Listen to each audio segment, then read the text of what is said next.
पिछले सप्ताह में भी हमने 3 बातों के ऊपर देखा था भाई, मूसा की सेवकाई के अंदर और यीशु मसीह की सेवकाई के अंदर। आज हम 6 बातों को देखने जा रहे हैं। ज्यादा लंबा नहीं है, मुझे पता है हमने थोड़ा सा ज्यादा टाइम ले लिया है। मेरी कोशिश होगी कि क्योंकि मैंने लिख तो दिया ही है, तो मैं चाहूंगा पास्टर अब्राहम आप इसकी पिक्चर ले लें, जो हमारे साथ कुछ सीखते हैं और इन तस्वीर को देखकर जो जो वचन मैंने लिखे हैं वो सीख पाएंगे। ठीक है, तो पहली बात हमने निर्गमन 34:30 वचन से लिया है कि जब मूसा यहोवा की उपस्थिति में था, परमेश्वर के साथ वो बातचीत करता था, और जब वो वापस आया तो उसको नहीं पता मेरा चेहरा जो है वो चमक रहा, उसको नहीं पता। लेकिन हर कोई जब मूसा को देख रहा था तो वो पीछे हटता जा रहा है। उसको लगा कि मुझे देखकर सारे डर रहे हैं या घबरा रहे हैं। तब उसको पता चला कि मेरा चेहरा जो है वो चमक रहा है। कैसे चमक रहा है? रोशनी से। परमेश्वर की हजूरी में जब वो पर्वत पर था तो उसका चेहरा चमक रहा था। Hallelujah, hallelujah. क्या ये बात हम यीशु मसीह के साथ देखते हैं? हाँ, मत्ती 17 जब हम 1 से 7 वचन तक पढ़ते हैं तो वहां पर लिखा है कि यीशु मसीह अपने 3 शागिर्दों को लेकर पहाड़ पे गया। किस किस को लेकर गया? 3। कौन कौन? पतरस, याकूब, यूहन्ना। याद रखिए, यूहन्ना और याकूब दोनों भाई हैं। पतरस भी वहीं के गलील के रहने वाले हैं। पतरस का भाई अंद्रयास है। ठीक है, तो ये तीनों को लेकर जब यीशु मसीह पहाड़ पे गया तो लिखा है यीशु मसीह का चेहरा चमकने लगा, क्योंकि वहां पर परमेश्वर की हजूरी थी। एक लिखा अग्निमय बादल ने उसे घेर लिया और यीशु मसीह का रूप अंतर हो गया। यीशु मसीह चाहते तो समय स्वर्ग जा सकते थे, लेकिन यीशु मसीह को काम सौंपा गया था। तो जब तक वो काम नहीं कर लेते थे यीशु मसीह वापस स्वर्ग नहीं जा सकते थे। तो अगर मूसा का चेहरा तो यीशु मसीह का चेहरा भी चमका है। आगे हम जा रहे हैं निर्गमन 24:9 वचन के अंदर। परमेश्वर की आज्ञा के अनुसार मूसा ने 70 लोगों का चुनाव किया, क्योंकि परमेश्वर के सामने जाना है। कितने लोगों को लेकर? 70 लोगों को लेकर। कई दफा हम सिर्फ यही सोचते हैं कि यीशु मसीह के सिर्फ 12 शागिर्द थे, लेकिन बाइबल के अंदर ही लिखा है कि यीशु मसीह ने 70 को भी चुना। कितने? 70। जो मूसा ने किया है ना, वो चीजें उसके साथ जुड़ती जानी है आगे आगे जैसे बढ़ते जाएंगे। क्योंकि सबसे पहले हमने 7 बातों को टच किया था, फिर हमने 3 बातों को टच किया। आज हम टोटल कितनी होगी?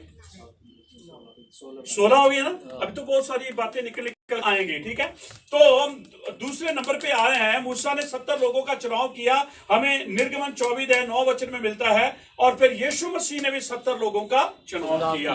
लूका 10:1 वचन। आपको पता है जब यीशु मसीह यूहन्ना के सुसमाचार के अंदर एक बात कह रहा है कि जो मेरा लहू नहीं पीता, मेरा मांस नहीं खाता, वो मुझ में नहीं मैं उसमें। लिखा है लोग ठोकर खाकर चले गए।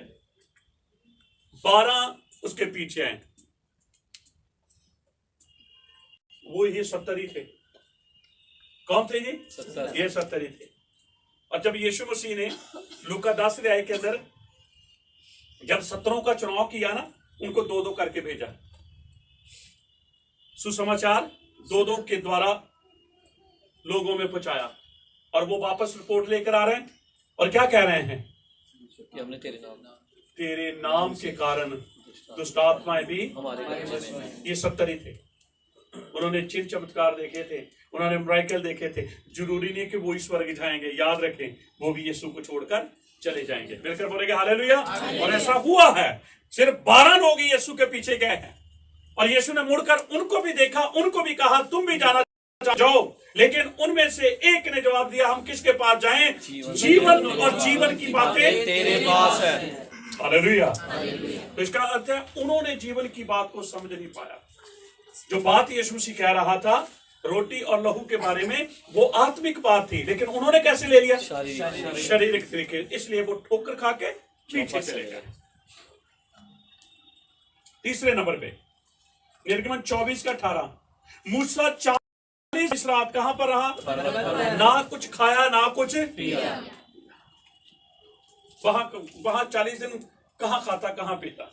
जो एक बार चला गया फिर उसको कभी भूख, पहली बात है जो परमेश्वर की फिर भूख प्यास, फिर वचन ही वचन, फिर वचन ही वचन।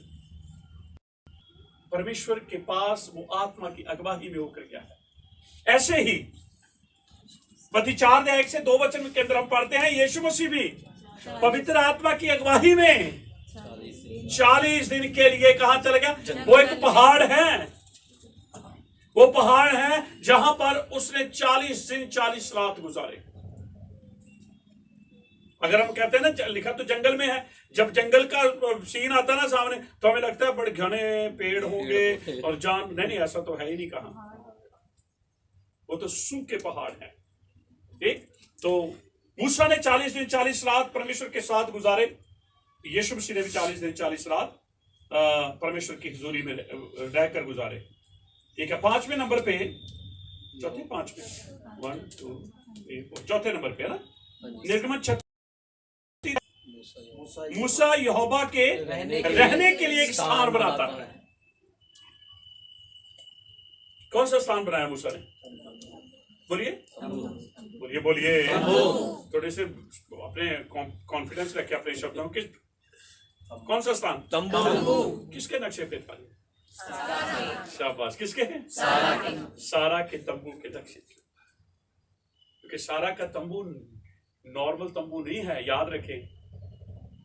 जब ये चीजें चले गई थे ना सारा के जाने से, आइज़िक इसहाक उस तंबू में नहीं जाता था, क्योंकि वो चीजें नहीं आती थी तो उसको माँ की और याद आती थी, उसको और माँ की याद आती थी और फिर वो उदास हो जाता था। जैसे ही कोई आया उस तंबू में, सारी चीजें वापस आ गई। फिर रोशनी कभी नहीं गई वहां से, फिर बादल ऊपर से कभी नहीं हटा, और उस घर में कभी आटा खत्म नहीं। और लिखा है फिर इसहाक कभी नहीं हुआ। हालेलुया। ठीक है, तो मूसा ने क्या किया? यहोवा के लिए एक स्थान बनाता है। आपको पता है यीशु मसीह ने भी यहोवा के लिए एक स्थान बनाया, कलीसिया। यीशु मसीह ने कहा जहां 2 या 3 मेरे नाम में इकट्ठे होंगे मैं उनके बीच में। तो हम विश्वास करते हैं किसमें है? कलीसिया में। अगर परमेश्वर को मिलना है कलीसिया में चले। अगर परमेश्वर को मिलना है, मैंने कल प्रचार कर रहा था, मैंने बहुत सारे पॉइंट दिए थे परमेश्वर को मिलने के। मैंने उनको साथ में यह भी बताया था परमेश्वर को कभी किसी ने नहीं देखा, पर तुम देख सकते हो। देखा नहीं है, देखा जा भी नहीं सकता, पर लिखा है देख भी सकते हो। मिलकर बोलेंगे हालेलुया। ठीक है, जैसे मूसा ने रहने के लिए परमेश्वर के लिए एक स्थान तंबू बनाया, वैसे ही यीशु मसीह ने भी कलीसिया का निर्माण किया, कलीसिया को बनाया। और एक बात यीशु मसीह ने कही, जो कलीसिया मैं बनाऊंगा उसके ऊपर मौत ताल कभी जीत नहीं पाएगी। मैंने आपको बताया था सारी चीजें खत्म हो जाएगी, सूरज गिर जाएगा, चांद सितारे गिर जाएंगे, आकाश कंबल की तरह लपेट दिया जाएगा। आप लोग सर्दियों में है कंबल लपेटते, तो कैसे इतना बड़ा कंबल होता है, कितना बना देते हो? बस ऐसे ही। नहीं, डबल बेड का कंबल छोटा होता है, बड़ा होता है। तो जब तय लग जाती है, आज आकाश बहुत बड़ा लग रहा है, इसको कंबल की तरह तय कर देगा। अगर जमीन के ऊपर कुछ रहेगा उसकी कलीसिया रहेगा। आमीन। जिसके ऊपर मौत ताल कभी जीत नहीं सकती, कलीसिया की कार्य नहीं सकती। आप उस कलीसिया के मेंबर हैं। आप अपने आप को आम ना समझे, बोलिए बोलिए, खास समझे। ठीक है, तो अब हम 5वें नंबर पे निर्गमन 33:7। मूसा ने जब तंबू का निर्माण किया,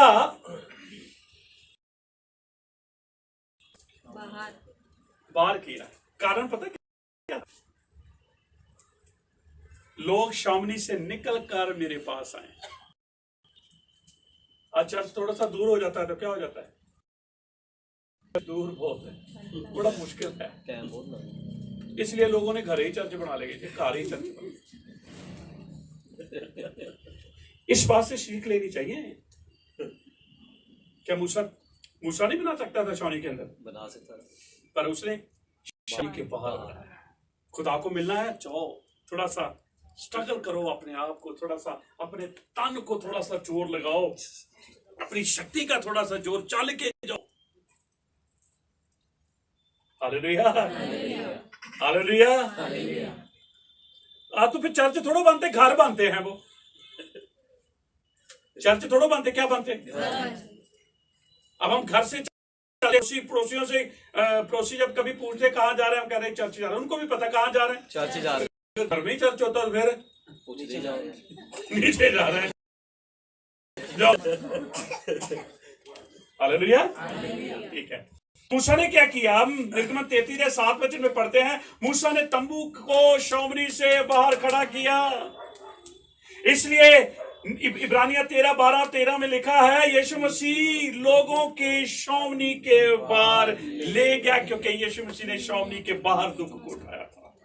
चाहता था कि लोग छावनी के अंदर नहीं, कहां? अपने तंबुओं से निकलकर बाहर, अपने घरों से निकलकर बाहर। और आज 99% एक विश्वासी ये चाहता है चर्च घर दे कोल ही होवे, चर्च घर के पास ही होवे। और मैं कहता हूं पास रहने वाले भी सबसे लेट आएंगे। बिल्कुल सामने। दूर से आने वाले जल्दी आ जाएंगे, और जो पास रहने वाले यीशु मसीह ने दुख उठाया छावनी से बाहर, इसलिए वो कहता मिलना है तो छावनी से बाहर आ जाओ। Hallelujah, hallelujah. आखिर में हम पहुंच गए हैं। गिनतियां 12:3 मूसा तो पृथ्वी भर के लोगों में से नम्र स्वभाव का। कैसा था? नम्र स्वभाव। आपको पता है इतनी बगावत करते थे वो लोग, मूसा को गालियां देते थे, मूसा को पथराव करते थे, लेकिन मूसा खुदा को कहता था, खुदा अगर इनको नाश करना है तो सबसे पहले मुझे नाश कर, की पुस्तक में से मेरा नाम निकाल। कितना बड़ा, ये कौन कर सकता है? एक नंबर। मैं कहता हूँ मुझे मार प्रभु इसको, इसलिए मुझे मारना। और के सामने से निकल के कहूंगा क्यों अब कर रहा है, ये इसीलिए कर रहा है, मुझे मारा था। मुझे पता नहीं, जो मुझे छूता खुदा की आंख की, अपने के लिए फिर वचन इस्तेमाल होने शुरू हो जाते। नंबर था। और बहाने कैसे बनाता है, खुदा अगर इनको तू नाश कर देगा लोग क्या कहेंगे, अच्छा इसलिए तू मिस्र से निकाल के लाया, यहाँ नाश कर दे। देखो कितना बड़ा उसका मोहब्बत है लोगों के प्रति। और जो खुदा को प्यार करेगा ना वो लोगों को भी प्यार करेगा। जो लोगों को प्यार करेगा वो खुदा को प्यार नहीं करेगा। पहले खुदा को प्यार करे, फिर लोगों को, अपने आप ही लोगों को प्यार करेंगे आप। Hallelujah, hallelujah. 11:28 से 29 वचन में पढ़ते हैं। मैं चाहता हूँ एक वचन पढ़ दे यार, अभी एक तो वचन पढ़ लें।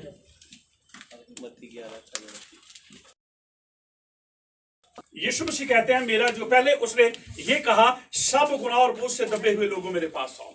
उसने आवाज दी, उसने बुलाया, मेरे पास दूंगा।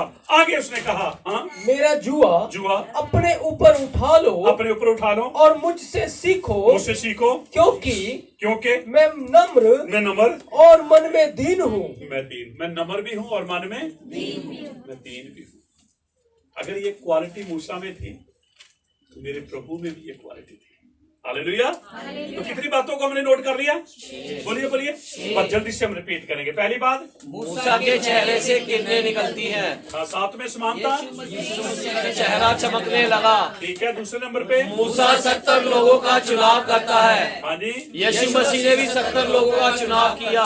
तीसरे नंबर पे, मूसा 40 दिन 40 रात पर्वत पर रहा। समानता, यीशु मसीह 40 दिन 40 रात जंगल में रहा। चौथी बात, मूसा यहोवा के रहने के लिए स्थान बनाता है। समानता, यीशु मसीह यहोवा के रहने के लिए कलीसिया बनाता है। पांचवी बात, मूसा ने तंबू को छावनी से बाहर खड़ा किया। समानता में यीशु मसीह लोगों को छावनी के बाहर ले गया। छठवीं बात, मूसा तो पृथ्वी भर के लोगों में नम्र स्वभाव का था। समानता में यीशु मसीह कहता है, मुझसे सीखो मैं कितना नम्र हूँ। आमीन आमीन आमीन। शबश लोम, शबक अदनोई, आमीन हालेलुया।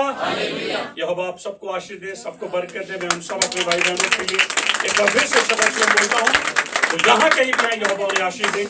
अब सब लोग हमारे लिए दुआ करते रहें और इसी तरह से हम बिब्लिकल बातों को सुनते हुए आगे बढ़कर यहोवा की महिमा करें। आमीन।